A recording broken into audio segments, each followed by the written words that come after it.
നമസ്കാരം. CPM മുസ്ലിം വിരോധം പ്രചരിപ്പിക്കുന്നു, സ്വീകരിക്കുന്നത് ഹിന്ദുത്വ നിലപാട്. അതിനെ ചൊല്ലി അനേകം വിമർശനങ്ങളും ഉയരുന്നുണ്ട്. വയനാട് ലോക്സഭാ മണ്ഡലത്തിലെ കോൺഗ്രസ് വിജയത്തെക്കുറിച്ചുള്ള CPM പൊളിറ്റ് ബ്യൂറോ അംഗം എ വിജയരാഘവന്റെ പരാമർശത്തിൽ രൂക്ഷ വിമർശനവുമായി സമസ്ത മുഖപത്രം സുപ്രഭാതം. വർഗരാഷ്ട്രീയം വലിച്ചെറിഞ്ഞ് വർഗീയ രാഷ്ട്രീയത്തിലേക്ക് CPM ചുവടുമാറ്റുന്നു. പുതിയ വോട്ട് ബാങ്ക് സൃഷ്ടിക്കാൻ CPM മുസ്ലിം വിരോധം പ്രചരിപ്പിക്കുന്നുവെന്ന് വിമർശനം. BJPയെ പോലെ പരസ്യമായ ഹിന്ദുത്വ അനുകൂല നിലപാട് CPM നേതാക്കൾ സ്വീകരിക്കുന്നുവെന്ന് മുഖപ്രസംഗത്തിൽ പറയുന്നു. വയനാട്ടിൽ രാഹുൽ ഗാന്ധിയും പ്രിയങ്കയും ജയിച്ചത് മുസ്ലിം വർഗീയ ചേരിയുടെ പിന്തുണ കൊണ്ടാണെന്ന എ വിജയരാഘവന്റെ പരാമർശം ഇപ്പോൾ സംഘപരിവാർ ആഘോഷിക്കുകയാണ്. മുസ്ലിം വിരുദ്ധതയുടെയും വെറുപ്പിന്റെയും ബഹിർസ്ഫുരണമാണ് വിജയരാഘവനിലൂടെ പുറത്തുവന്നത്. CPMഉം സംഘപരിവാറും തമ്മിലുള്ള ചങ്ങാത്തം സംബന്ധിച്ച വാർത്തകൾ പുറത്തുവന്നു. അതിലൊന്നായിരുന്നു തൃശൂരിലെ BJPയുടെ വിജയത്തിന് കളമൊരുക്കിയ പൂരം കലക്കൽ. സംഘപരിവാറിനെ സുഖിപ്പിക്കുന്ന നടപടികൾ സംസ്ഥാന സർക്കാർ തുടരുകയാണ്.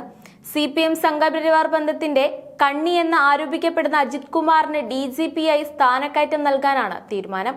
ന്യൂനപക്ഷത്തെ, പ്രത്യേകിച്ച് മുസ്ലിം സമുദായത്തിനെതിരെ ഒളിഞ്ഞും തെളിഞ്ഞും വർഗീയത പറയുന്ന CPM നേതാക്കളുടെ എണ്ണം വർദ്ധിക്കുകയാണ്.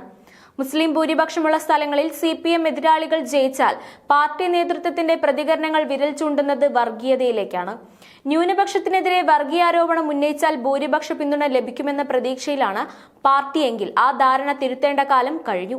BJPയുടെ B ടീമാവാൻ കേരളത്തിലെ CPM നേതാക്കൾ ശ്രമിക്കരുത്. പാർട്ടി സമ്മേളനങ്ങളിൽ ഉയരുന്ന വികാരവും വിയോജിപ്പും ഉൾക്കൊള്ളാൻ ഉന്നത നേതൃത്വത്തിന് മടിയാണ്. സംഘപരിവാറിനെതിരെ സന്തോഷിപ്പിക്കുന്നവരും അവർക്ക് ആയുധം നൽകുന്നവരുമായ CPMലെ ചില നേതാക്കളിൽ നിന്നാണ് തിരുത്തൽ ആരംഭിക്കേണ്ടത്. വിജയരാഘവന്മാരെ തിരുത്താൻ പാർട്ടി തയ്യാറാവാത്തിടത്തോളം കാലം ചവിട്ടി നിൽക്കുന്ന മണ്ണ് സംഘപരിവാർ കൂടാരത്തിലേക്ക് ഒലിച്ചു പോകുമെന്ന് മുഖപ്രസംഗത്തിൽ പറയുന്നു. മുസ്ലിം വർഗീയ ചേരിയുടെ ദൃഢമായ പിന്തുണയില്ലെങ്കിൽ രാഹുൽ ഗാന്ധി വയനാട്ടിൽ നിന്ന് ഡൽഹിയിൽ എത്തുമായിരുന്നോ എന്ന വിജയരാഘവന്റെ പരാമർശമാണ് വിവാദങ്ങൾക്ക് തിരികൊളുത്തിയത്. കേരളത്തിൽ നടക്കുന്നത് വലിയ തോതിലുള്ള വർഗീയവൽക്കരണമാണ്. പ്രിയങ്ക ഗാന്ധിയുടെ ഘോഷയാത്രകളുടെ മുന്നിലും പിന്നിലും ന്യൂനപക്ഷ വർഗീയതയിലെ ഏറ്റവും മോശപ്പെട്ട തീവ്ര വർഗീയ ഘടകങ്ങൾ ഉണ്ടായിരുന്നുവെന്നും അദ്ദേഹം പറഞ്ഞു. BJPക്ക് പോലും പറയാൻ പറ്റാത്ത വർഗീയ നിലപാടുകൾ CPM പറയുന്നുവെന്ന് കോൺഗ്രസ് നേതാവ് സന്ദീപ് വാര്യർ പറഞ്ഞു. ഇത്തരം നിലപാടുകൾ കൊണ്ട് BJPക്ക് അനുകൂലമായ ഒരു രാഷ്ട്രീയ സാഹചര്യം ഉണ്ടാക്കുകയാണ് CPM. ഇതാണ് CPM BJP ബന്ധത്തിന്റെ അടിസ്ഥാനമെന്നും സന്ദീപ് ആരോപിച്ചു. മുതിർന്ന CPM നേതാവ് എ വിജയരാഘവൻ CPM വയനാട് ജില്ലാ സമ്മേളനത്തിൽ നടത്തിയ വർഗീയ പരാമർശങ്ങളോട് പ്രതികരിക്കുകയായിരുന്നു സന്ദീപ്. തൃശൂർ പൂരം കലക്കലുമായി ബന്ധപ്പെട്ട് അജിത് കുമാറിന്റെ റിപ്പോർട്ട് പുറത്തു വന്നല്ലോ. BJPക്ക് അനുകൂലമായ രാഷ്ട്രീയ സാഹചര്യം ഉണ്ടാക്കുന്നത് എങ്ങനെയാണ്? വർഗീയ പരാമർശങ്ങൾ CPM നേതാക്കൾ പറയുന്നു, ഇടതുപക്ഷം അതിനെ പ്രോത്സാഹിപ്പിക്കുന്നു. അത് BJPക്ക് അനുകൂലമായ രാഷ്ട്രീയ സാഹചര്യം കേരളത്തിലുണ്ടാക്കുന്നു. പാലക്കാട്ടെ പത്രപരസ്യ വിവാദത്തിലും വഖഫ് നിയമ ഭേദഗതിയിലും CPM സ്വീകരിക്കുന്ന നിലപാട് പലപ്പോഴും കേരളത്തിൽ BJPക്ക് അനുകൂലമായ സാഹചര്യം ഉണ്ടാക്കാൻ സഹായകമായിട്ടുള്ളതാണ്, സന്ദീപ് വാര്യർ പറഞ്ഞു. ലോക്സഭാ തെരഞ്ഞെടുപ്പ് മുന്നിൽ കണ്ടുകൊണ്ട് പൂരം കലക്കാൻ ശ്രമിച്ചു എന്ന് അജിത് കുമാറിന്റെ റിപ്പോർട്ടിൽ പരാമർശിക്കുന്നുവെങ്കിൽ സ്വാഭാവികമായിട്ടും ആ പൂരം കലക്കലിന് പിന്നിൽ പ്രവർത്തിച്ചിട്ടുള്ള ആളുകൾ സർക്കാരിലിരിക്കുന്നവർ കൂടിയാണെന്നും BJPക്ക് അനുകൂലമായി സർക്കാരിലിരിക്കുന്നവർ എന്തിനു ചിന്തിക്കണമെന്നും സന്ദീപ് വാര്യർ ചോദിച്ചു.